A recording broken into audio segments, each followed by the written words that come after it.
Kenapa bulan puasa dinamakan bulan Ramadan? Apa yang dinamakan Ramadan? Apa makna di balik Ramadan? Berikut ini ulasannya. Ramadan diambil dari asal akar kata ramba. Ramba artinya panas. Kalau kita menggali tanah ketemu besi, besi lama di dalam tanah berkarat, cara mencopot karatnya masukkan ke dalam api unggun yang panas menyala. Setelah itu dia menjadi merah. Seketika dia sudah merah, pukulkan, maka rontoklah karat-karatnya. Maka rombok itu artinya panas. Kenapa Ramadan itu disebut panas? Karena tenggorokan orang yang puasa itu panas, kering, karena nggak ada minuman yang masuk. Saya waktu Ramadan nggak kering, Pak Ustadz. Loh, kok bisa? Saya letakkan es batu di sini. Kenapa Ramadan itu disebut panas? Karena orang yang masuk ke dalam Ramadan itu seperti besi yang sudah tersimpan di dalam tanah 11 bulan. Syawal, Zulqa'dah, Zulhijjah, Muharram, Safar, Rabiul Awwal, Rabiul Akhir, Jumadil Awwal, Jumadil Akhir, Rajab, Sya'ban. 11 bulan tertanam di dalam tanah. Matanya berkarat, telinganya berkarat, mulutnya berkarat, tangannya berkarat, kakinya berkarat, kepalanya berkarat, hatinya berkarat. Maka dia masuk ke dalam Ramadan yang panas, sehingga keluar dari Ramadan itu karat-karatnya copot. Mudah-mudahan kita termasuk yang masuk ke Ramadan nanti karat-karatnya copot, insyaallah. Kalau ada orang yang masuk ke dalam Ramadan tapi karatnya nggak copot, dua kemungkinan. Yang pertama, Ramadannya kurang panas. Yang kedua, karatnya karat kronis. Astaghfirullah Rabbal baraya, astaghfirullah minal khataya, Rabbi zidni ilman nafi'an wa wafiqni amalan salihah. Ya Rasulullah salamun alaik ya rafi'a sya'ni wa daraji atfatan ya jiratal alami ya uhailal judi wal karami ya uhailal judi wal karami. Kok ada judi-judinya Pak Ustaz? Ya uhailal judi, judi artinya dermawan. Gimana Bapak itu? Judi, judi, dermawan, mulia. Wal karami, karami orang yang suka berbagi. Makanya Allah itu disebut Allahumma innaka afuun karim, karena Allah banyak berbagi di bulan suci Ramadan itu. Itu makna yang pertama, panas. Makna yang kedua, Ramadan asal kata ramba artinya hujan ketika akan datang musim dingin. Li'ilafi Quraisy ilafihim rihlatash shita was-shayf. Shita musim dingin, shaif musim panas. Shita musim dingin, shaif musim panas. Shita musim dingin, shaif musim panas. Sudah diulang 3 kali, pas keluar masjid lupa mana yang musim dingin, mana yang musim panas. Mudah aja ngingatnya. Kalau ngingat dua kata yang agak mirip-mirip begitu, ingat aja satu. Ingat yang satu lagi otomatis ingat. Kalau keluar air dari mulut itu dingin. Shita, itu dingin. Rihlatash shita. Waktu musim panas, semua daun-daun di Mesir hitam, warna debu. Nggak bisa dibedakan mana daun, mana bunga. Warna debu semua. Saya kebetulan sampai ke Kairo dingin. Sampai ke Kairo bulan September, sudah mulai masuk musim dingin. Lalu kemudian saya lihat gedung-gedung warna debu. Kenapa gedung ini nggak dicat ya? Saya tanya ke kakak kelas, kata dia dicat pun sama juga, nanti datang hujan debu warnanya debu lagi. Gedung-gedung yang putih jadi debu. Ini masjid ini cantik putih, ini bisa jadi warna debu. Tapi ketika mau masuk musim dingin, habis musim panas berdebu, datang hujan. Hujannya tidak lebat seperti kita. Hujan seperti menyiram bunga satu kali. Ketika hujan sudah turun, maka daun-daun bersih menampakkan cahaya hijau. Bunga-bunga pun menampakkan warna merah, kuning, biru dan ungu. Itulah maknanya rombok hujan. Apa maknanya? Bahwa selama 11 bulan ini berdebu. Mata kita berdebu, telinga kita berdebu, otak kita berdebu, hati kita berdebu, lisan kita berdebu. Datang rombok hujan. lalu kemudian hujan ini menyiram. Setelah hujan datang, teranglah dia, nampak cahayanya lagi. Mudah-mudahan keluar dari Ramadan ini debu-debu kita ini copot semuanya, insya Allah. Saya mau masuk ke airport, mau masuk pesawat, sebelum itu lewat di pintu detektor logam.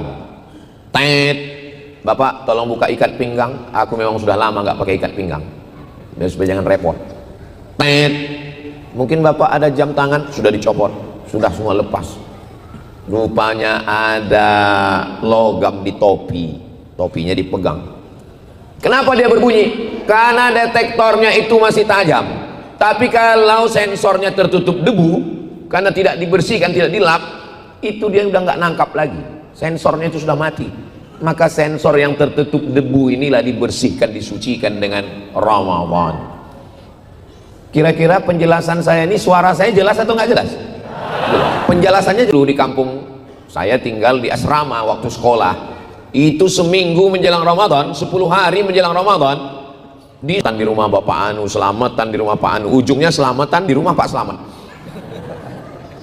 Kenapa? Saya dulu mikir, kenapa orang ini tradisi begini? Rupanya menjelang Ramadan itu perbaiki hubungan dengan Allah dengan bertaubat, dengan manusia, dengan memohon maaf, dengan keluarga yang sudah meninggal. Nabi Muhammad SAW, apa ini perbuatan ini? Melihat substansi suatu masalah, lihat pada dalil.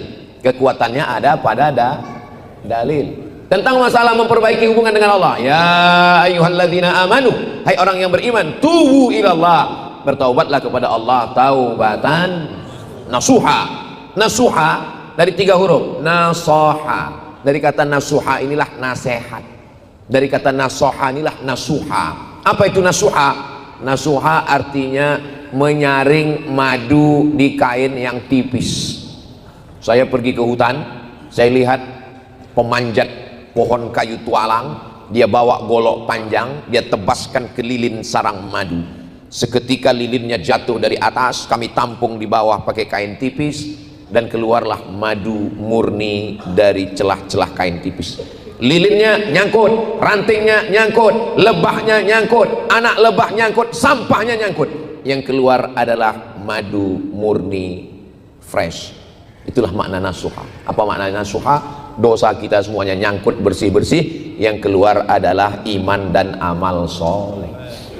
Makanya banyak jamaah yang ragu, takut, khawatir minum madu, takut bercampur gula merah, pemanis buatan. Ustadz, gimana caranya untuk melihat madu ini asli? Ikut sama saya ke hutan, saya bilang. Nanti dipotong, disaring. Wah, berat itu Pak Ustadz. Nah, kalau berat daripada kau kena gula, diabetes meletus. Masa nggak ada cara membedakannya Pak Ustadz? Bawa pulang ke rumah. Kalau istri marah berarti madunya asli. Sallallahu ala Muhammad. Sholawat itu untuk mendinginkan hati yang panas. Alaihi wasallam.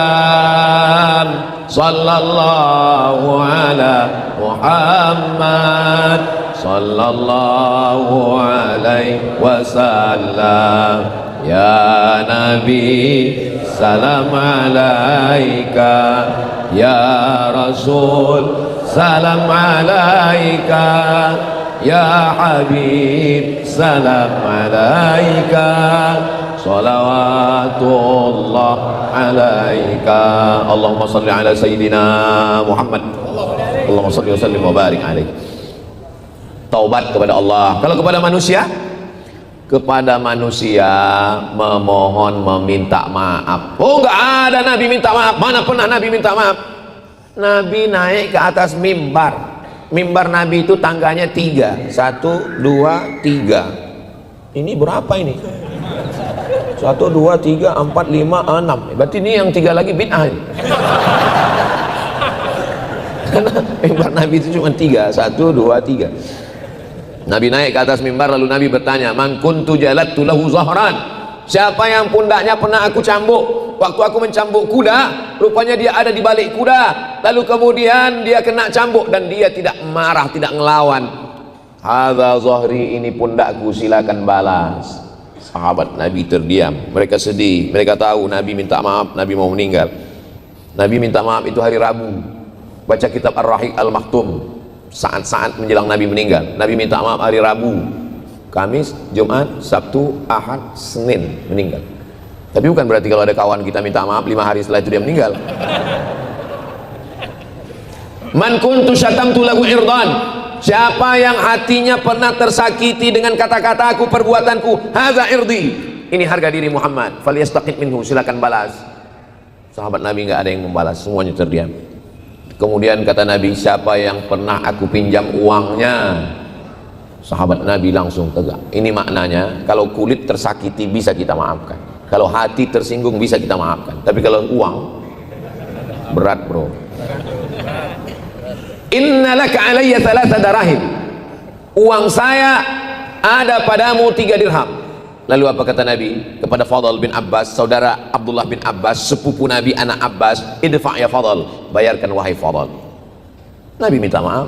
Jadi kalau ada orang mau minta maaf, ya minta maaf, nggak mesti menunggu mau meninggal, kapan pun minta maaf, termasuk mau menjelang bulan suci Ramadan. Orang mau berangkat haji, mau berangkat umroh, begitu juga. Semestinya kita datang ke rumah orang minta maaf. Tapi karena kita tidak mampu, ya kita undang orang rame, setelah itu kasih makan, habis itu kasih makan, kasih minum, habis itu baru tanya, maukah bapak ibu memaafkan saya? Orang sudah kenyang, masa nggak mau? Mau. Nah, udah selesai urusan. Hidup ini sebetulnya nggak usah susah-susah, nggak usah ribet-ribet. Saya ini termasuk orang yang nggak bisa ngamalkan banyak amal Pak Ustadz. Nggak usah ribet-ribet, nggak usah susah-susah, jaga aja 2, jangan dosa sama Allah, jangan zolimi orang, cukup. Jangan dosa sama Allah, jangan zolimi orang. Tapi jangan ceramah ini dipotong.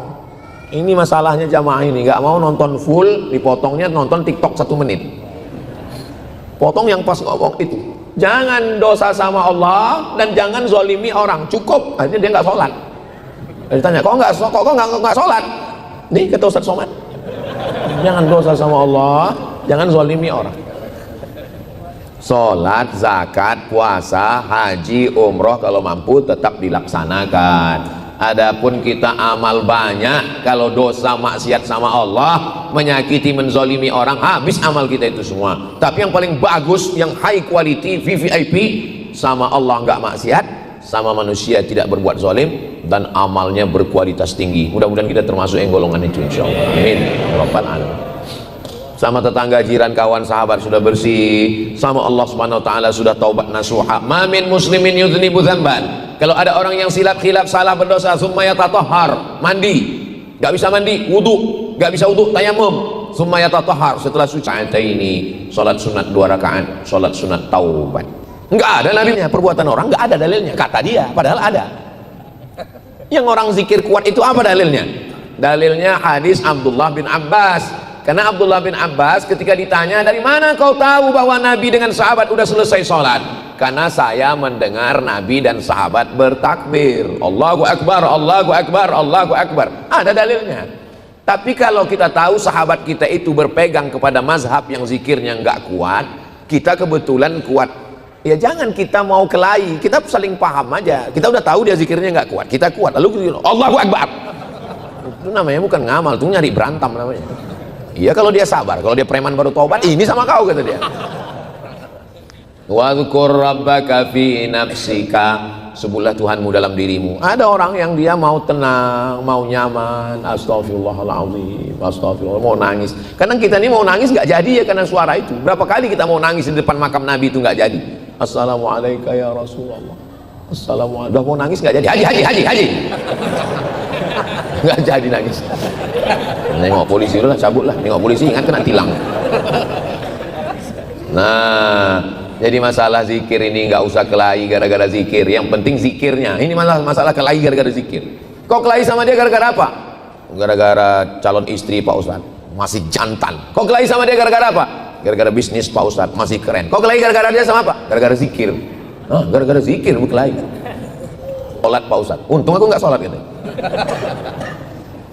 9 hari Arafah, tanggal 10 hari Nahar, 11, 12, 13 Tasyrik, cuma 6 hari. Tapi Ramadan 29 sampai 30. Ramadan itu cuma 29 sampai 30. Ada yang 31 Pak Ustadz, Maret. Ada yang 28 Februari.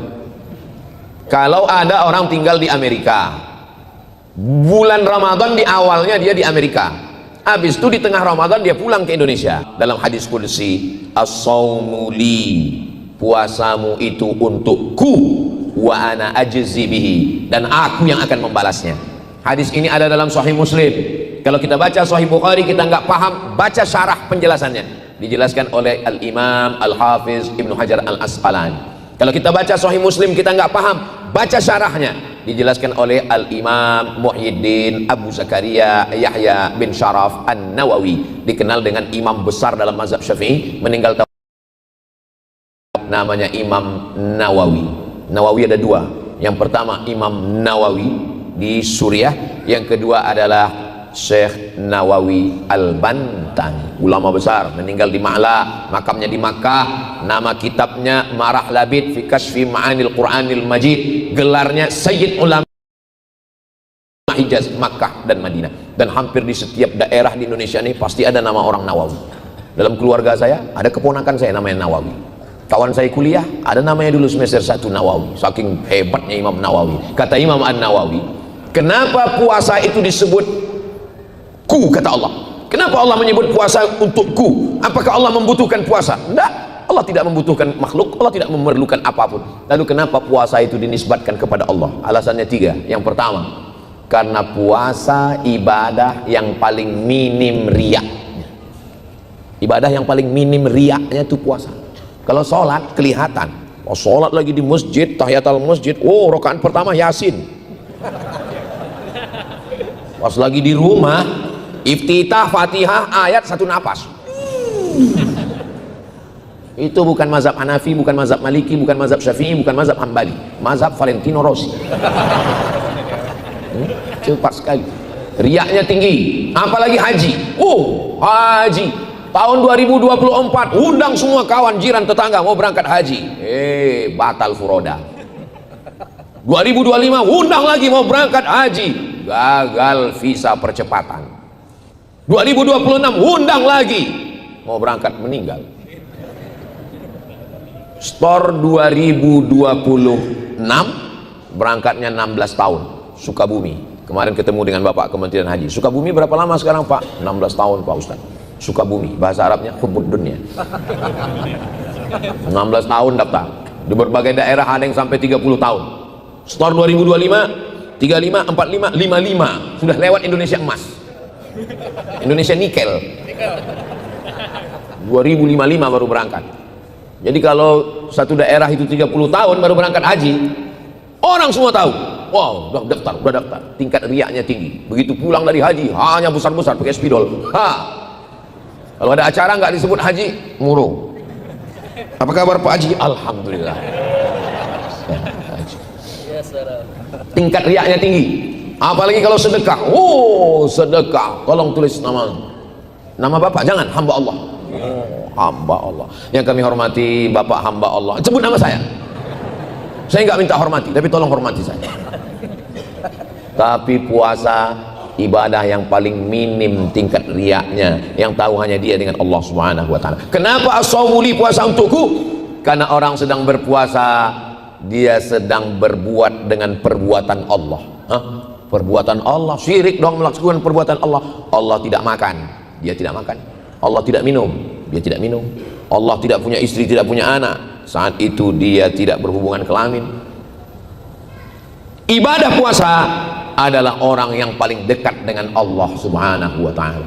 Orang paling dekat dengan Allah itu waktu sedang puasa. Kalau nggak percaya, cobalah tes. Orang sedang puasa itu kita tes, ajak dia kelahi. Walaupun dia hebat karate, judo, aikido, sumo, waktu itu dia katakan ana shaim, aku sedang puasa. Walaupun dia hebat, dia akan katakan ana shaim, karena dia tidak mau puasanya rusak. Nanti habis buka puasa aku hajar kau. Begitulah Allah Ta'ala menisbatkan puasa kepada dirinya. Satu-satunya ibadah yang dinisbatkan Allah kepada dirinya adalah puasa. As-shaumu li, rumah biasa saja, tapi ketika rumah itu dinisbatkan, disandingkan dengan Allah, maka rumah itu menjadi mulia. Rumah baitun, rumah itu menjadi mulia. Baitullah bukan berarti Allah berdiam di dalam Ka'bah. Ini banyak di internet saya bilang, orang Islam Tuhannya di dalam Ka'bah. Ente kalau kafir, kafir aja, jangan kafir campur bodoh. Allah menurut akidah ahli sunnah wal jamaah maujud bila makan. Allah ada tempat-tempat, karena Allah itu sudah ada sebelum ada tempat, sebelum ada waktu, sebelum ada ruang, sebelum ada tempat, Allah sudah ada. Maka ketika Allah menciptakan waktu, ruang dan tempat, dia tidak berpindah. Kalau dia berpindah, maka batal mukhalafatuhu lil hawadis. Ka'bah bukan berarti Allah berdiam di dalam Ka'bah. Allah itu laisa kamitslihi syai'un. Allah tidak sama dengan makhluk. Abdul Somad tadi berdiam, habis itu berdiam berjalan di mobil, habis itu datang kemari duduk. Sedangkan Allah walam yakul lahu kufuwan.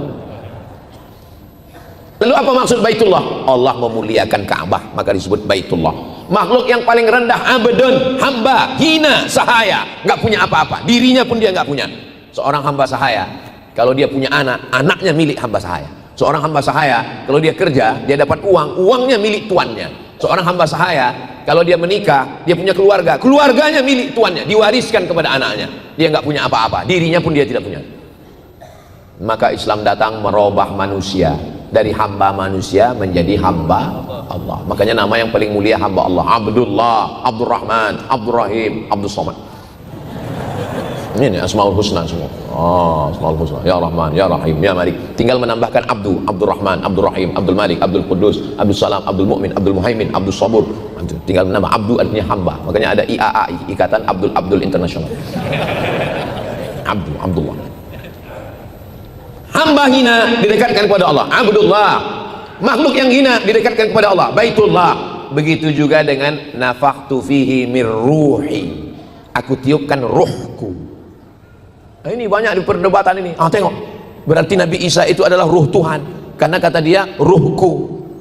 Kalau Nabi Isa dikatakan Tuhan karena ruhku, berarti Nabi Adam juga Tuhan, karena waktu Nabi Adam juga Allah mengatakan nafakhtu fihi mir ruhi.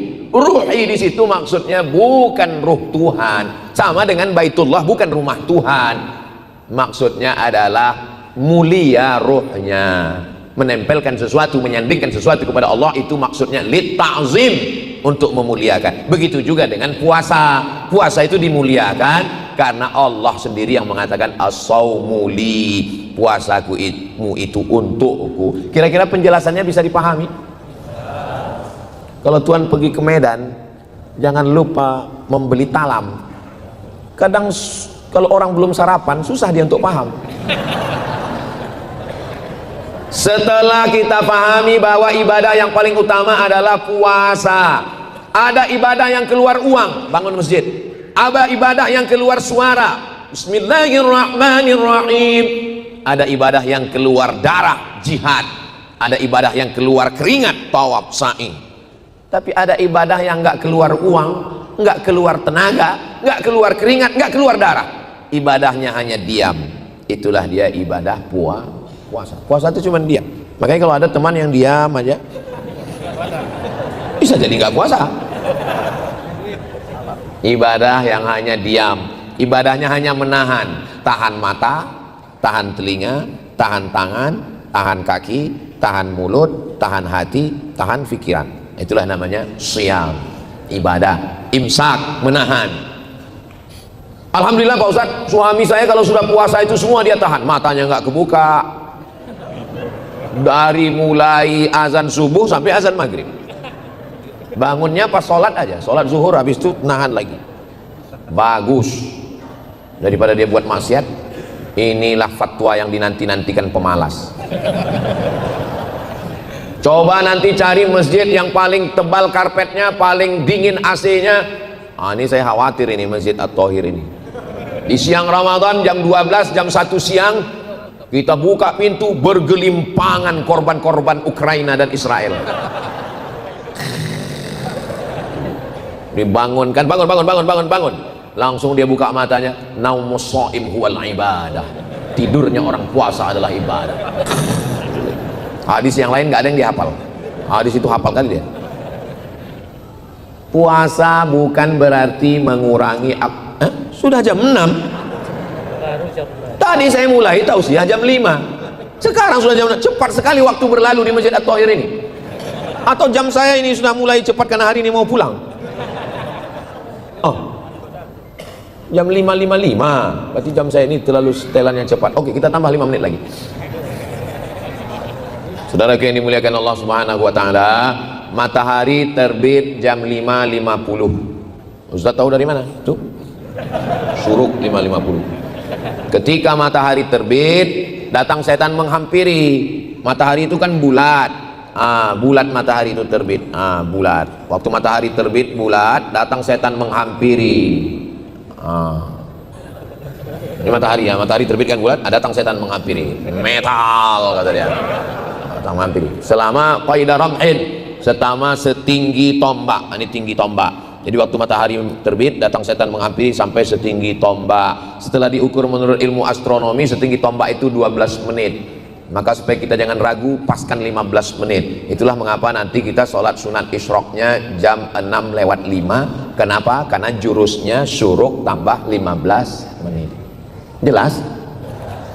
Nanti kita sholat sunat isyrok jam 5, jam 6:05. Kenapa begitu Pak Ustaz? Jangan banyak tanya. Banyak tanya nih Benyamin setannya.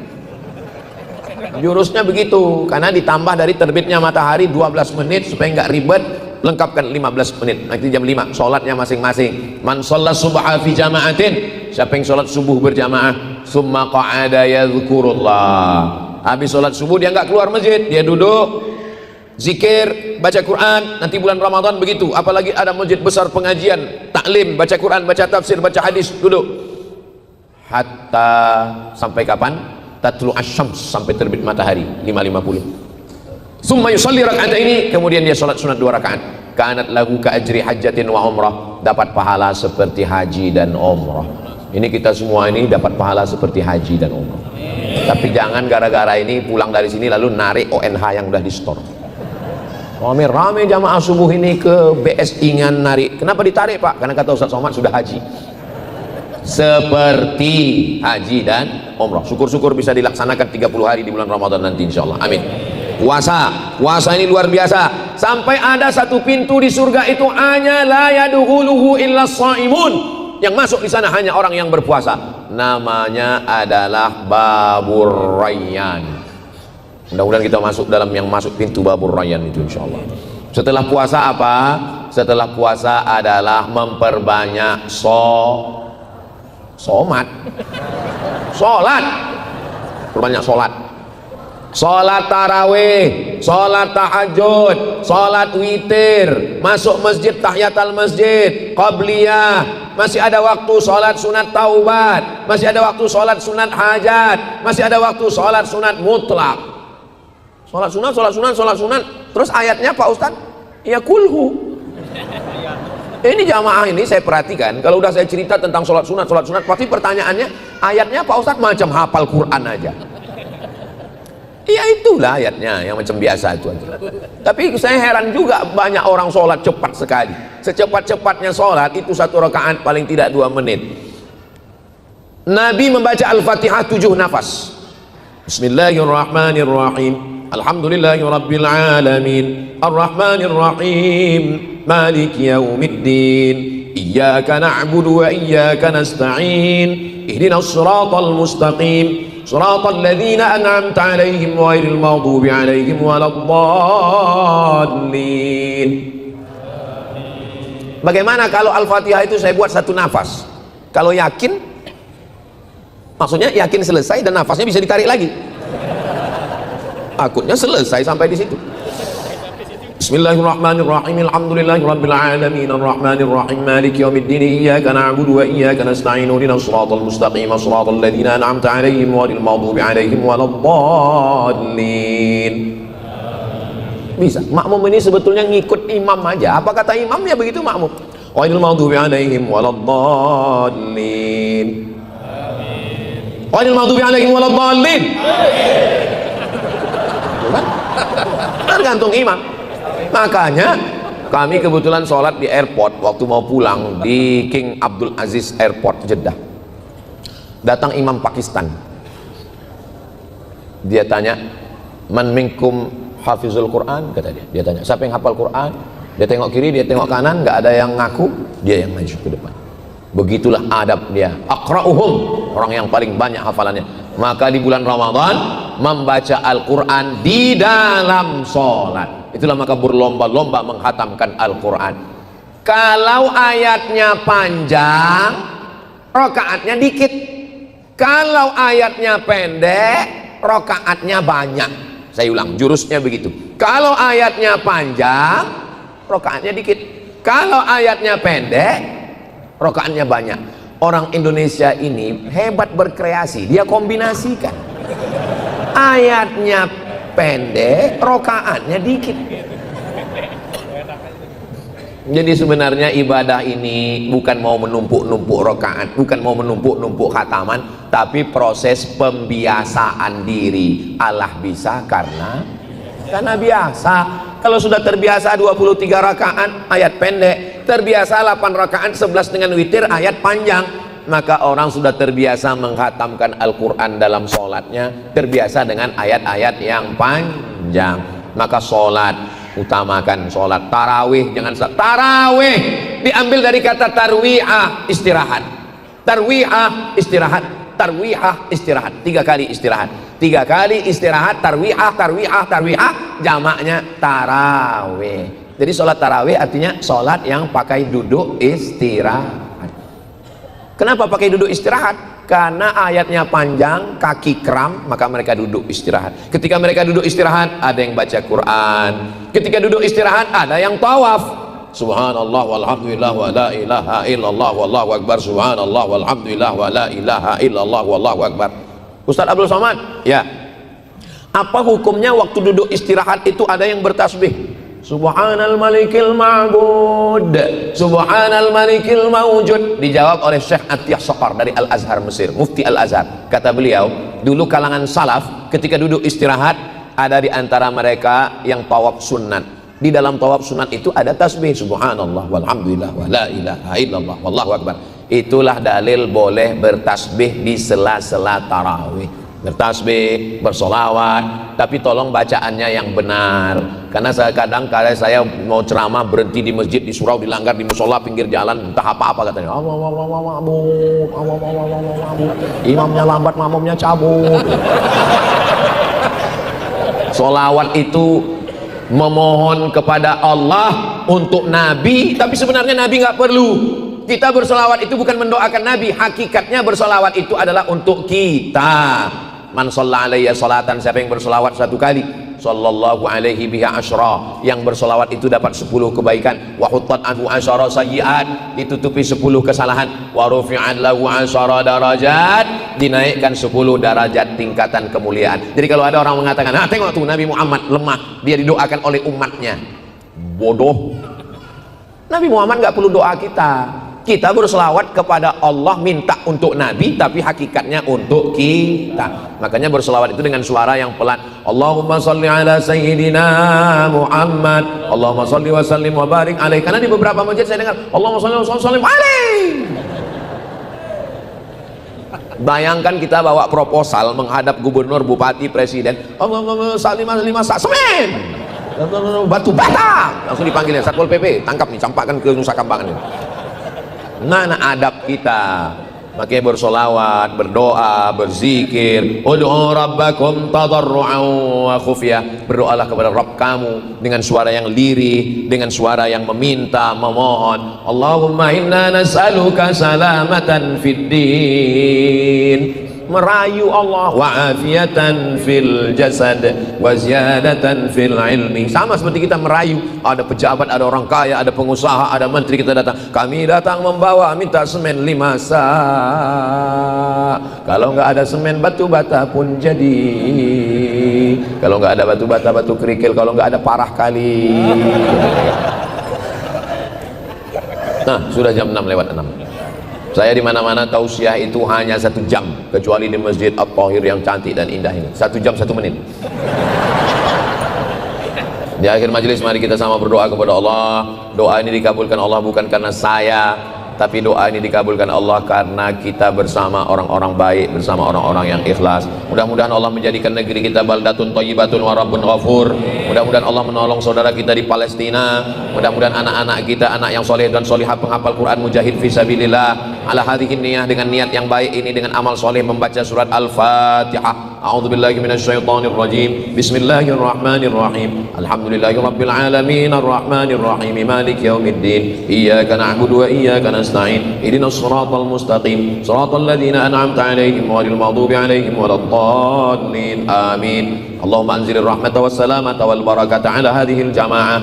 Ya Allah, turunkan keselamatan, kerahmatan, keberkahan kepada seluruh jamaah ini ya Allah. Rabbana ja'alna muqimas salati wa min dzurriyyatina. Jadikan kami orang yang menegakkan salat berjamaah, memakmurkan masjid sampai kepada anak cucu kami sampai hari kiamat ya Allah. Ya muqallibal qulub, Engkau yang membolak-balikkan hati, tsabbit qulubana, kokohkan hati kami ala dinik, dalam agamamu, ala ta'atik, dalam ketaatan kepadamu. Rabbana la tuzigh qulubana, jangan palingkan hati kami, ba'da idh hadaitana, setelah Engkau berikan hidayah kepada kami.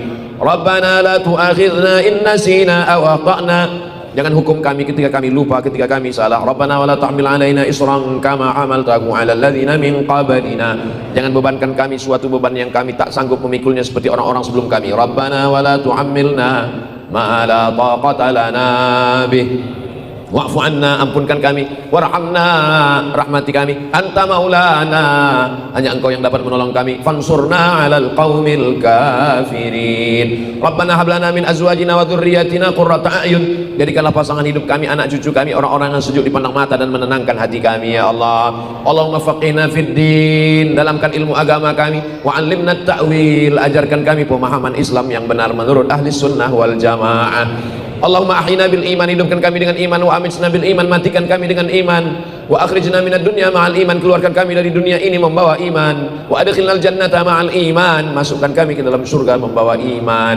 Allahumma kama jama'tana fi hadhihi as-sa'atil mubarakati fajma'na ma'al habibil mustafa fi jannatikal ula, sebagaimana Engkau kumpulkan kami subuh penuh keberkahan ini, kumpulkan kami nanti di surga ma'an nabiyyin, bersama nabi-nabi, was-siddiqin, bersama orang yang benar, was-syuhada, bersama orang yang mati syahid, was-salihin, bersama orang-orang yang saleh, ma'al habibil mustafa fi jannatikal ula, bersama Nabi Muhammad sallallahu alaihi wasallam. Rabbana atina fid dunya hasanah wa fil akhirati hasanah wa qina adzabannar.